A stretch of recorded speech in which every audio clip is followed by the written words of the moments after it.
Hello friends नूतन video आपको स्वागत video आलोचना करवा +3 सेकेंड सेमेस्टर आपंकर हिस्ट्री ऑनर्स कोर पेपर 3 अथवा Indian history 2 paper second semester exam 2023 प्रश्न पत्र उत्तर आम भिडियो आलोचना करवा। तो एमध्य किसी प्रश्न आपंकर सेकेंड सेमेस्टर एग्जाम 2024 आसबार संभावना रही तेणु भिडियो कौन जारी स्किप न करी आरंभ पर्यंत देखु। तो डेट चलते आज भिडियो स्टार्ट करवा। पार्ट वन रही शून्य स्थान पूरण कर। प्रश्न नंबर 1 एथि 6टी एक विशिष्ट प्रश्न। तो ए रही सुदर्शन ह्रद सम्राट डैश निर्माण करथिले। सुदर्शन ह्रद सम्राट डैश निर्माण करथिले। तो आपण माने उत्तर लिखिबे चंद्रगुप्त मौर्य। चंद्रगुप्त मौर्य सुदर्शन ह्रद निर्माण करथिले। तापर रही बी रे अच्छी डैश वंशर राजा माने बहु संख्यार ताम्र मुद्रा प्रचलन करथिले। डैश वंशर राजा माने बहु संख्यार ताम्र मुद्रा प्रचलन करथिले। तो आपण उत्तर लिखिबे कुषाण। यार सठिक उत्तर होछि कुषाण। तापर रही सी रे अच्छी चंद्रगुप्त मौर्य साम्राज्य रे डैश नदीर उत्तर सीमा थिला। चंद्रगुप्त मौर्य साम्राज्यर डैश नदी उत्तर सीमा थिला। तो यार सठिक उत्तर होछि गंगा नदी। गंगा नदी होछि यार सठिक उत्तर। तापर रही डी रे अछि चोलवंश डैश द्वारा प्रतिष्ठा करा जायतिला। चोल साम्राज्य प्रतिष्ठाता होचंती करिकलन। तापर रही ई रे अछि आलाहाबाद स्तंभ शिलालेख आमको डैश राज्यजयर विशद विवरणी प्रदान करिथाय। आलाहाबाद स्तंभ लेख शिलालेख आमको डैश राज्यजयर विशद विवरणी प्रदान करिथाय। तो यार सठिक उत्तर होछि समुद्रगुप्त। सठिक उत्तर होछि समुद्रगुप्त। तापर रही एफ रे अछि डैश धर्म सह त्रिरत्न संश्लिष्ट। डैश धर्म सह त्रिरत्न संश्लिष्ट। तो यार सठिक उत्तर होछि जैन। जैन धर्म सह त्रिरत्न संश्लिष्ट। तापर रही गोटे शब्द रे उत्तर लिख। जी रे अछि परवर्ती वैदिक जुगर कृषि संबंध में क्यों वेद आम मानक आवश्यक सूचना दे थाए।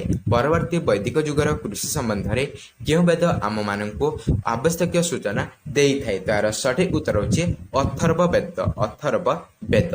तापर रही एच रे अच्छी वर्ण शब्दर अर्थ कौन। तो यह प्रश्न उत्तर आपण मैंने कमेंट बॉक्स रे देबे। तापर रही आई रे अच्छे अशोक साम्राज्य रे केतोटी प्रदेश थिला। अशोक साम्राज्य रे केतोटी प्रदेश थिला। तार सठिक उत्तर होछि 5टी प्रदेश रही थिला।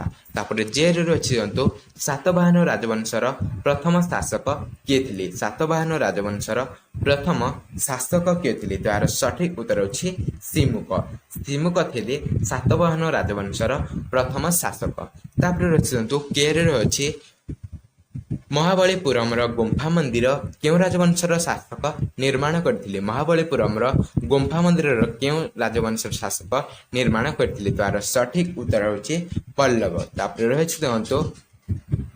एल रही किए सांची स्तूप निर्माण करथिले। किए सांची स्तूप निर्माण करथिले। तो यार सठिक उत्तर होछि अशोक। अशोक सांची स्तूप निर्माण करथिले। तो या थिला आपण मानकर पार्ट 1 समस्त प्रश्न उत्तर। पार्ट 2 एथि प्रश्न नंबर 2 निम्नलिखित जेकोसी 8टी उत्तर 2 बा 3 वाक्य दियो। 10टी प्रश्न रही से आपण जेकोसी 8टी प्रश्न उत्तर 3टी बा 2टी वाक्य देवाक पड़े और प्रत्येक प्रश्न मूल्य होछि 2 मार्क लेखाएं। तो प्रश्न नंबर ए रही सातवाहन राजत्व समय कृषि। सातवाहन राजत्व समय कृषि। तापर बी रे अच्छी व्यवसायी मानकर श्रेणी विन्यास। सी रे रही आर्य मान मध्य वर्ण व्यवस्था। डी रे रही चंद्रगुप्त मौर्य शासन रे प्राच्य।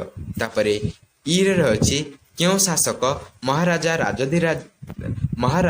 राजधिराज देवपुत्र उपाधि रे भूषित होइथिले। तापर एफ रे रही गुप्त काल रे विविध प्रकार जमी। एवं जी रे रही शूद्र मानकर संप्रसारण। एच रे रही हुएनसांग विवरण रे पल्लव राज्य।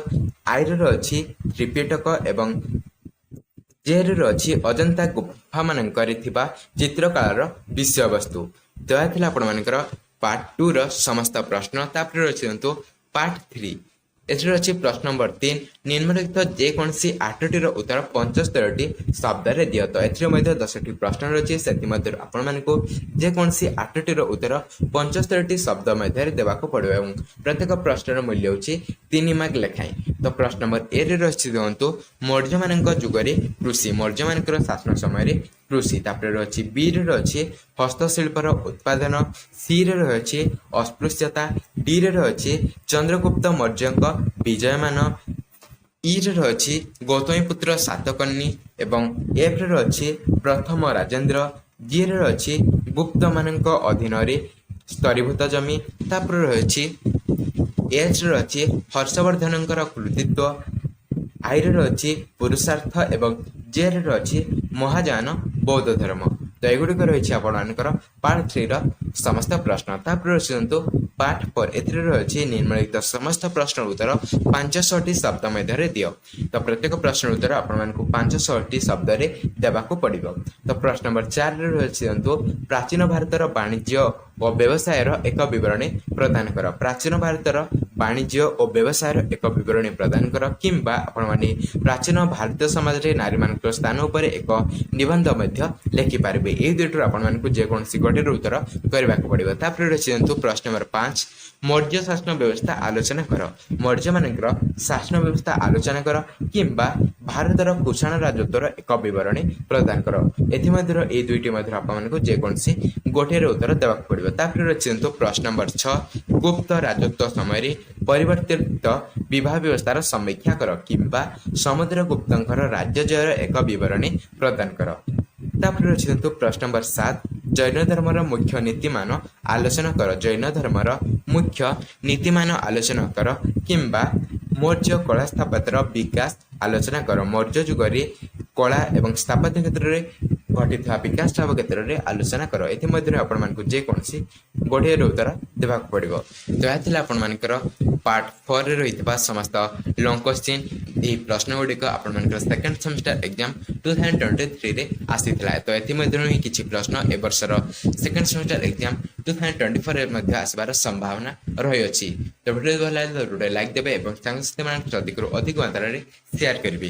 ତ ନେକ୍ସଟ ଭିଡ଼ିଓରେ ଆମେ ଏହି ପେପରର କିଛି ସିଲେକ୍ସନ୍ 3 ମାର୍କ ବିଶିଷ୍ଟ ଏବଂ କିଛି ସିଲେକ୍ସନ୍ ଲଙ୍ଗ କ୍ୱେଶ୍ଚିନ୍ର ଉତ୍ତର ମଧ୍ୟ ଆମେ ଆଲୋଚନା କରିବା। ତେଣୁକରି ଭିଡ଼ିଓର ନୋଟିଫିକେସନ୍ ପାଇବା ପାଇଁ ଚ୍ୟାନେଲକୁ ପ୍ରଥମରୁ ଆସିଥିଲେ ସବସ୍କ୍ରାଇବ୍ କରି ଅଲ୍ ନୋଟିଫିକେସନ୍ ବେଲ୍କୁ ଅନ୍ କରିଥାନ୍ତୁ, ଯାହାଫଳରେ କି ଆପଣମାନେ ପ୍ରତ୍ୟେକ ଭିଡ଼ିଓର ନୋଟିଫିକେସନ୍ ସର୍ବପ୍ରଥମେ ପାଇପାରିବେ। ତ ଦେଖା ହେବା ଆଉ ଏକ ନୂତନ ଭିଡ଼ିଓରେ, ସେ ପର୍ଯ୍ୟନ୍ତ ଜୟ ଜଗନ୍ନାଥ।